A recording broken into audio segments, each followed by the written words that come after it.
Minister Tarique Rahman স্যারকে জঙ্গলি বলছে। আমি শহীদ জিতের বাবা আমাকে মেরে ফেলতো আজকে, আমাকে মেরে ফেলতো। তারেক রহমান স্যারকে জঙ্গলি বলছে ওরা। তারেক রহমান স্যারকে সরকার বলছে তোরা সন্ত্রাসী।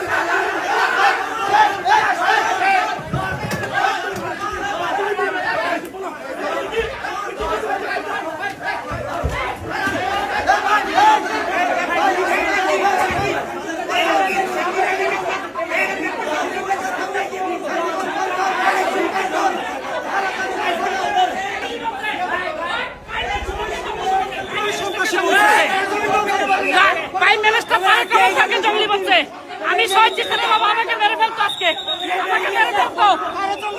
তারেক রহমান স্যারকে জঙ্গলি বলছে ওরা। তারেক রহমান স্যারকে সরকার বলছে